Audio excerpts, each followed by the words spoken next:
As dit nie was dat U onthou het van die stof waarmee U my aan mekaar gesit het nie. En as dit nie was dat U onthou het van die stof op die plek waar ek bly nie. En as dit nie was dat die groot afstof op pad is nie.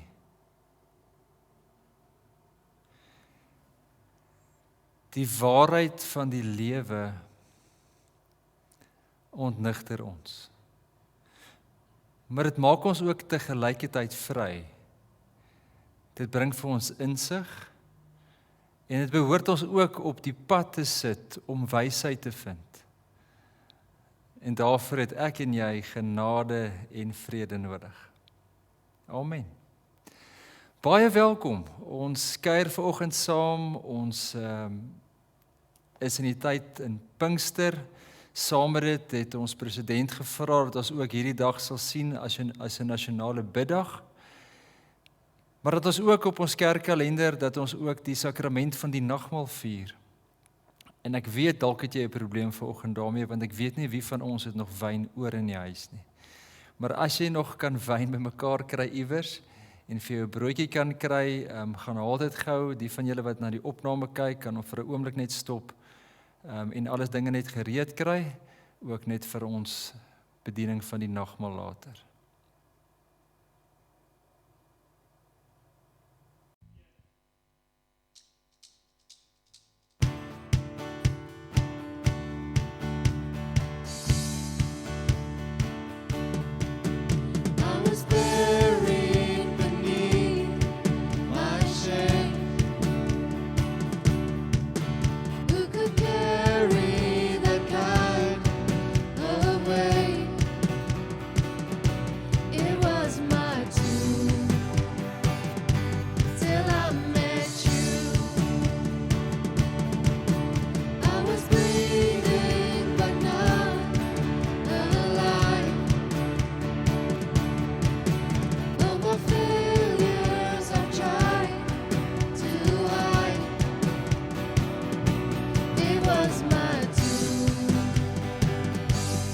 Darkness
So, wie is ek en jy?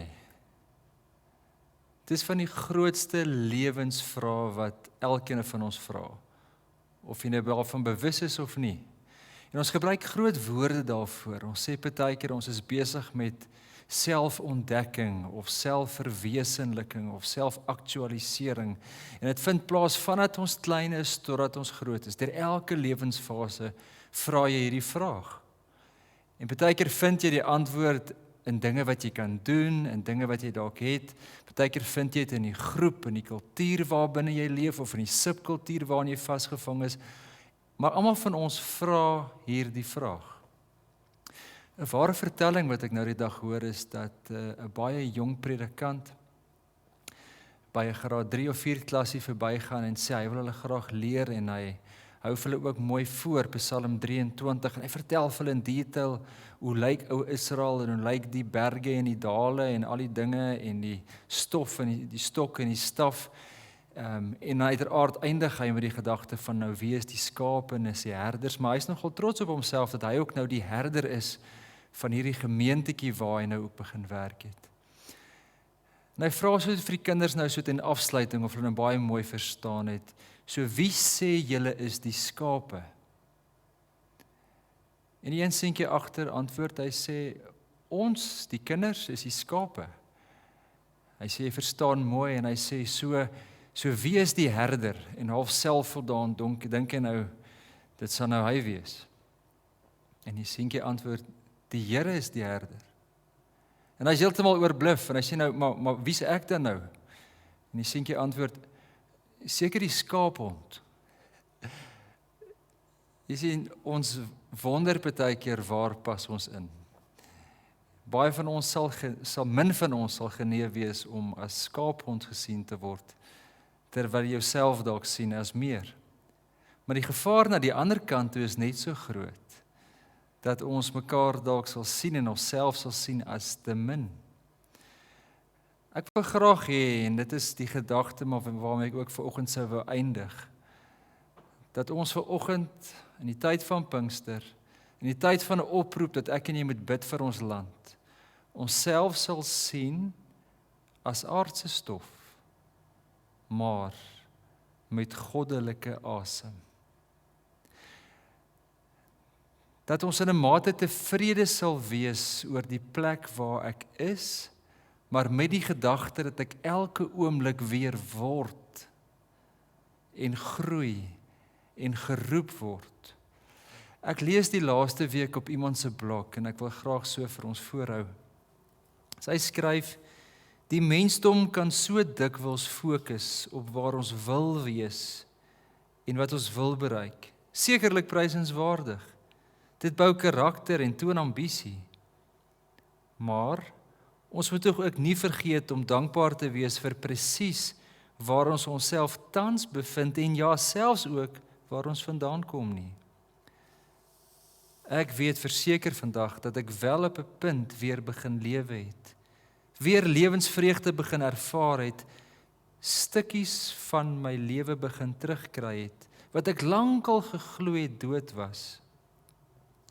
En ek is ongelooflik, onuitspreekbaar dankbaar vir waar ek nou is. Nou dis heel waarskynlik iemand wat baie bewustelik met haar lewe omgaan. En iets probeer verstaan oor die plek waar sy is. En miskien sou net die laaste paragraafie dalk iets by jou laat resoneer het. Dat ek en jy voortdurend op 'n plek is, maar ook dan uitgenooi word dat dooie stukke weer kan lewendig raak. Nou, soos ons gesê het, ons meet baie keer ons waarde in terme van dit wat ek is, van dit wat ek doen. Baie vroeg in 'n geselskap probeer ons ook nogal hierdie dinge bymekaar bring. Wanneer ons met iemand nie gesels, dan vervaag die skeiding ook tussen is en doen. Ons sal vir iemand vra, wat doen jy? Met ander woorde, waar werk jy? En as ek weet waar jy werk, dan weet ek hoeveel geld jy verdien en dan weet ek ook wie jy is. Dis ongelukkig hoe ons baie keer na die wêreld kyk. Want ons wil graag weet wie ons is, waar ons inpas en wat ons moet doen. Dit gee vir ons 'n mate van 'n stuk greep of 'n stuk beheer oor die lewe. Maar het ons dit nie, dan voel ons in 'n mate verlam. Dan voel ons net onseker oor onsself. Dink 'n bietjie, iemand nooi jou na 'n nuwe plek toe. Na 'n plek toe waar jy dalk nuwe mense gaan ontmoet, nuwe dinge moet doen. Daar's altyd hierdie stuk onsekerheid by ons. Wie gaan daar wees? Wat moet ek doen? Wanneer gaan ek moet stil bly? Wanneer gaan ek moet praat? En daar's 'n mate van verlamming wat in elkeen van ons kom sit. En natuurlik dan, in die tyd waarin ons nou is baie van ons verlam. Want jou keuses het min geraak. Jy weet dalk nie wat jy moet doen nie. Jy's nie gereed nie, jy's nie seker nie. En dit het jou gebring by 'n plek waar jy dom voel. En nie regtig weet wat is die antwoorde van die lewe nie. Ek wil hê ons moet vanoggend gaan lees uit die boek Prediker uit. En ek dink die perspektief wat Salomo met ons deel, kan vir ons ongelooflike groot dinge oopbreek. Ek wil graag die eerste gedeelte lees van Prediker 9, daar van vers 11 af. En kom ons luister wat sê hy daar. Verder het ek in hierdie wêreld gesien. Dit is nie die vinnigstes wat die resies wen nie. Dit is nie die sterkstes wat die oorlog wen nie. Nie die met wysheid wat kos het nie. Nie die verstandiges wat ryk word nie. Nie die met kennis met wie dit goed gaan nie. Alles word bepaal deur tyd en geleentheid. Nou ons almal ken hierdie fatalistiese manier van kyk na lewe. En baie keer vertolk ons vir predikers so, en dalk voel ek en jy partykeer so. Daardie lied van André Swigers Blou, waar hy ook dit sê, tyd en plek bepaal wat gebeur. Maar ons moet mooi onthou, waar pas prediker in? Prediker is geskryf in wat ons dan noem die wysheidsliteratuur van die Ou Testament. Toe mense op daardie stadium gesit en wonder het of daar 'n bepaalde resep of formule is agter die skepping. En Saul aanvanklik gesê het, ja, daar is. Leef net so en dan kry jy dit. Met ander woorde, daar's 'n direkte lyn tussen oorsaak en gevolg. Maar toe daar ook half protes gekom teen so 'n wysheid, wat ons dan die proteswysheid noem, waarvan prediker, en ek dink iemand soos Job, sou sê, hoorie, maar die lewe werk nie so eenvoudig nie.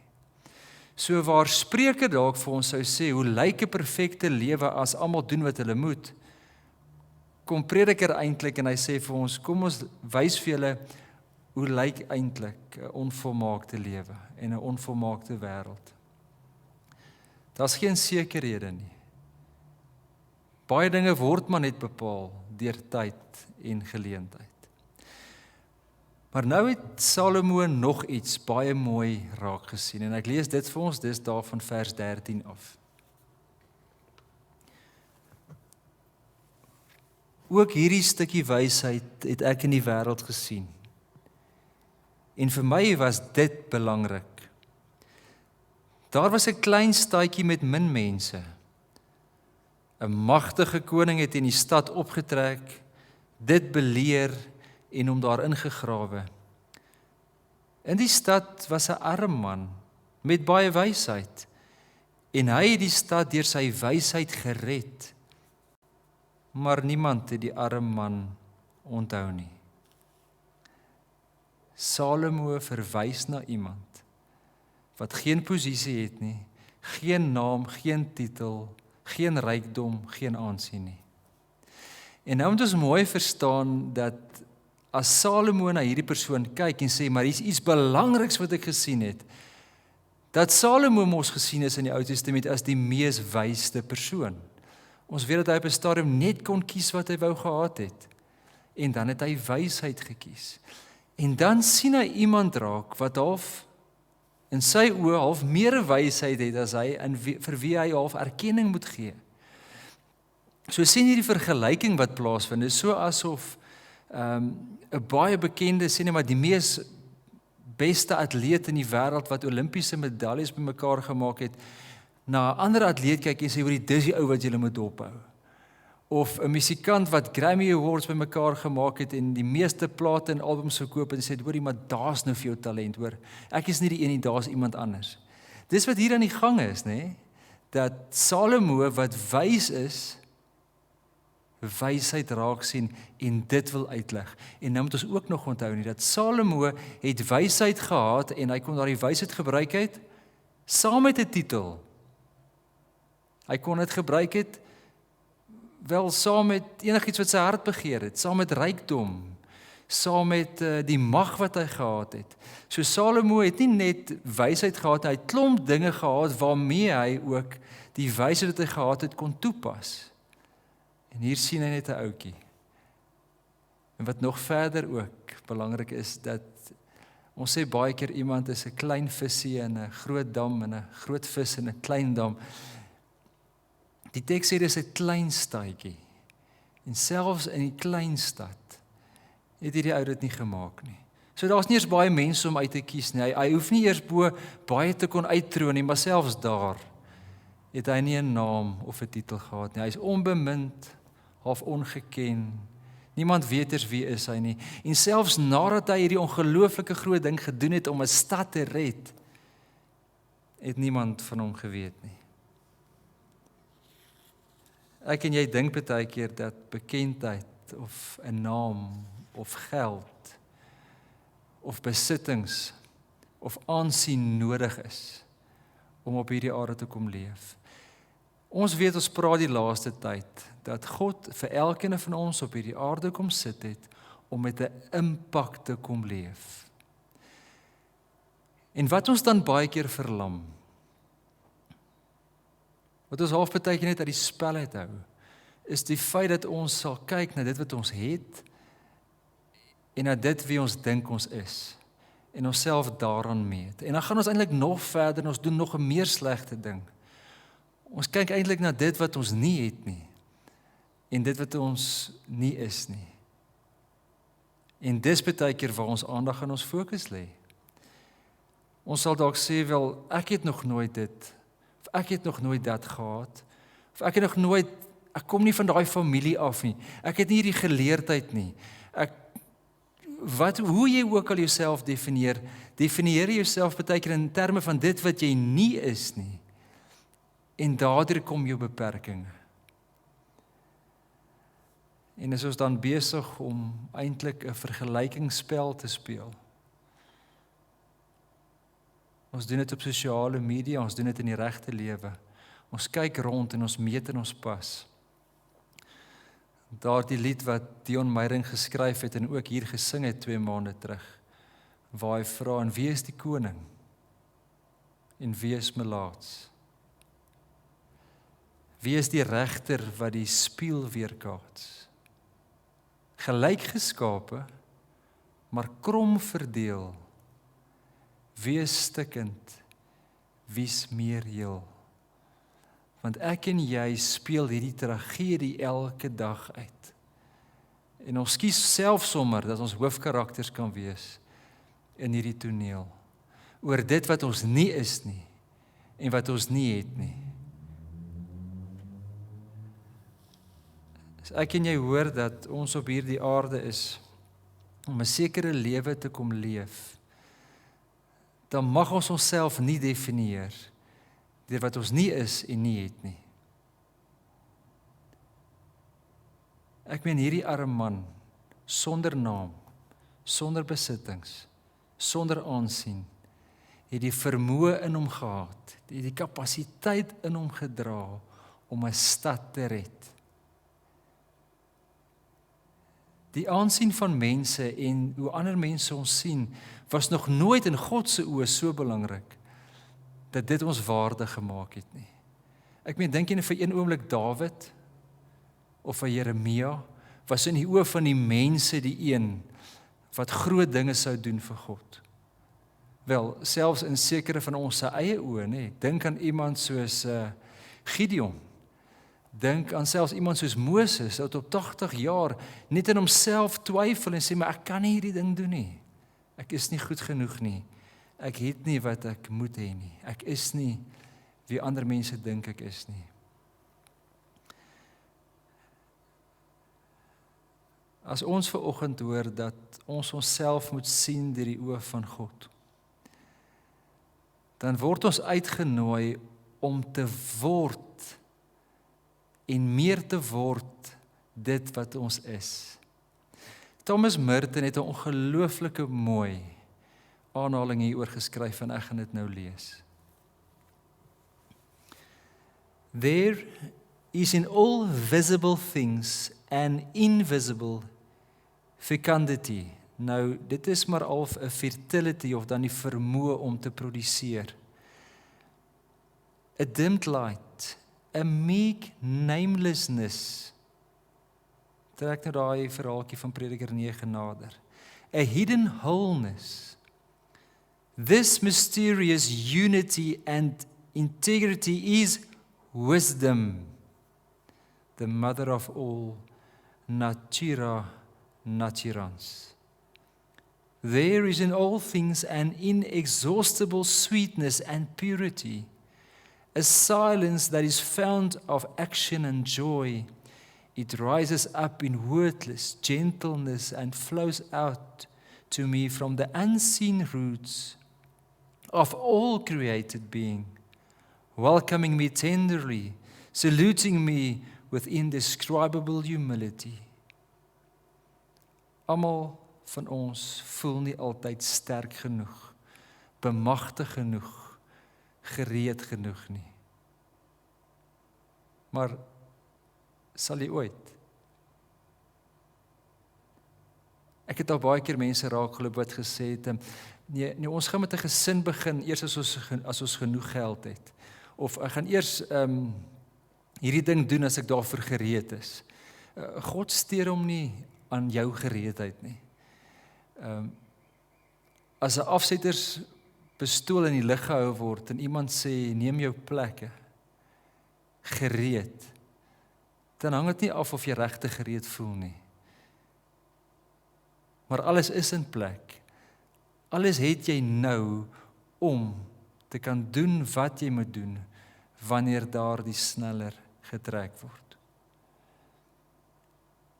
Hierdie woorde van Thomas Merton, wat hy noem natura naturans, sê eintlik dat daar eintlik 'n heelheid is wat half in ons krake inkom en vir ons presies gee wat ons nou nodig het.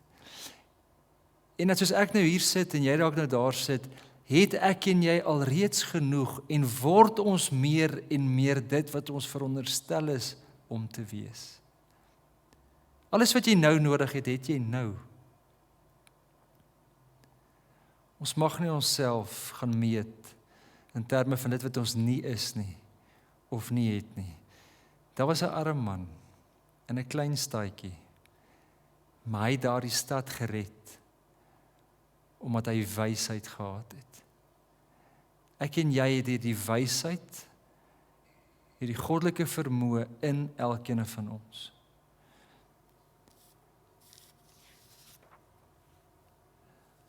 As ek en jy vanoggend later die nagmaal gaan gebruik, dan op 'n sigbare manier,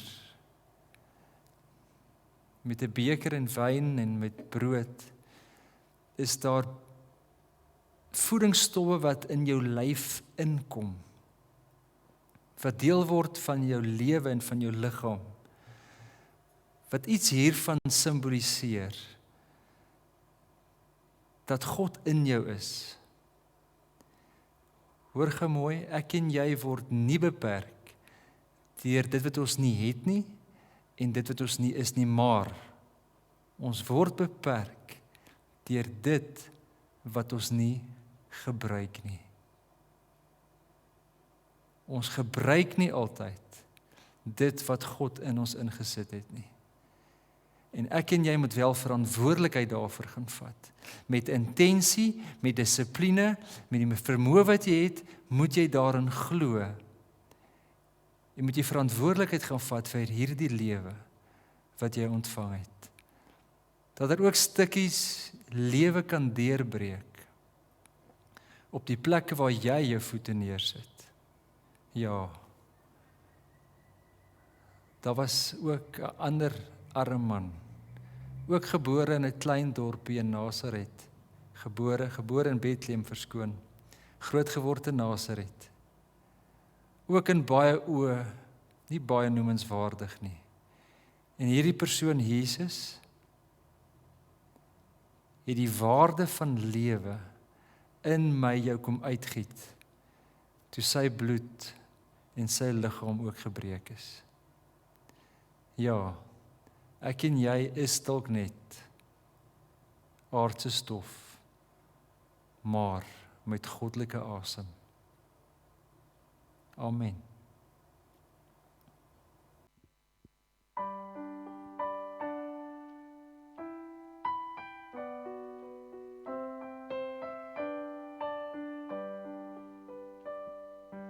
Eet die brood, drink die wyn, kom na Christus, hy stil die honger. Eet die brood, drink die wyn, glo in hom en hy les die dors.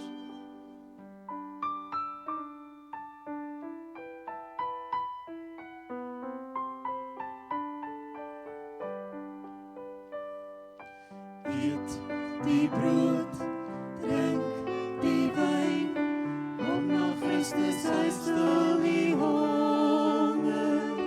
Eet die brood, drink die wyn, glo in hom en hy les die dors.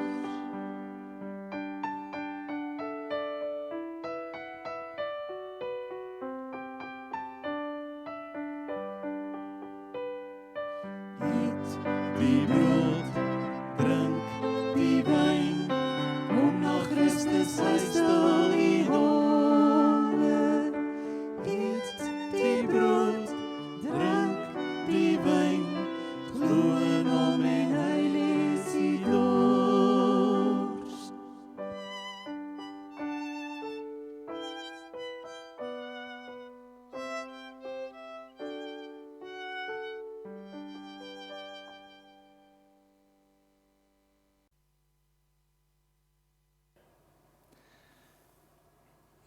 Hierdie brood wat ons dan breek,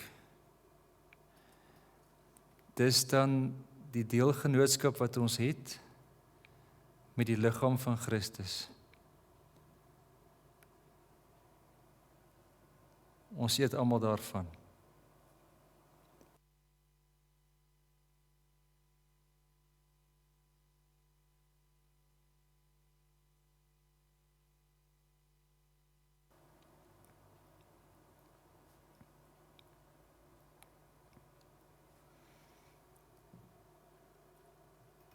En hierdie beker, dis die deelgenootskap wat ons het met die bloed van Christus.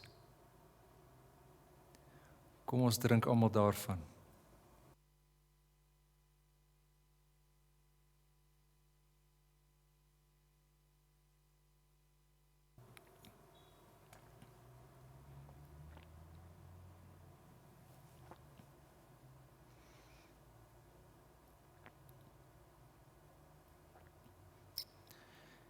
Here, ons bid saam. Ja, en Here, altyd as ons bid, dan weet ons dat U tog alreeds meer weet as wat ons in woorde en met emosies in ons binnekant voel. Ons wil vandag bid saam met ons land.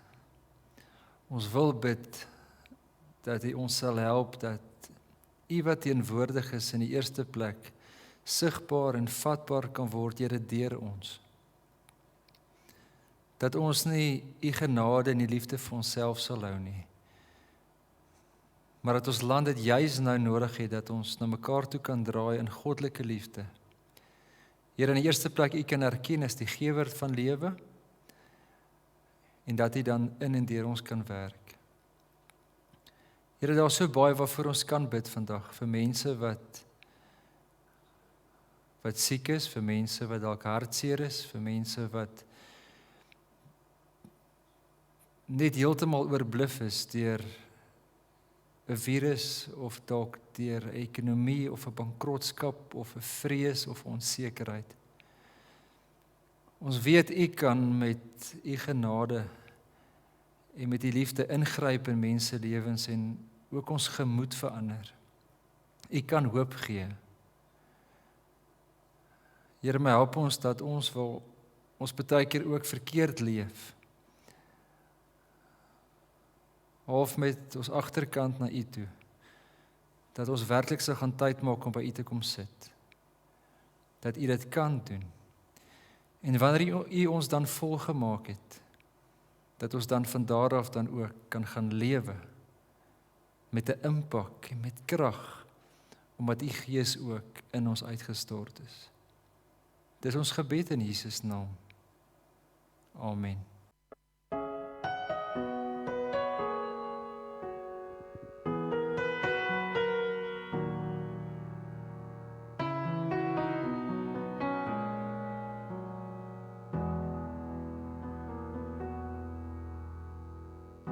We pray for blessings, we pray for peace, comfort for family, protection while we sleep.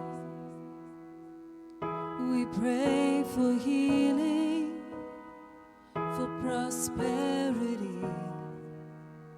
We pray for your mighty hand to ease our suffering. All the while you hear each spoken need.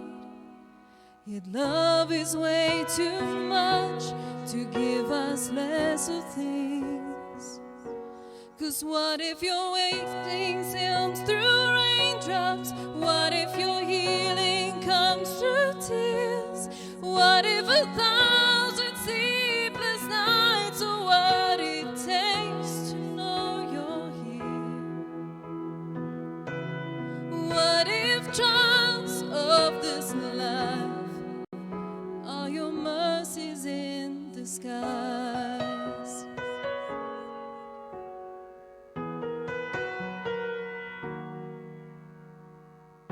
We pray for wisdom, your voice to hear. We cry in anger when we cannot feel you here. We doubt your goodness, we doubt your love, as if every promise from your word is not enough. All the while we hear its desperate plea, and long that we have faith to believe. 'Cause what if your blessings comes through raindrops? What if your healing comes through tears? What if 1,000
the storms, the hardest night.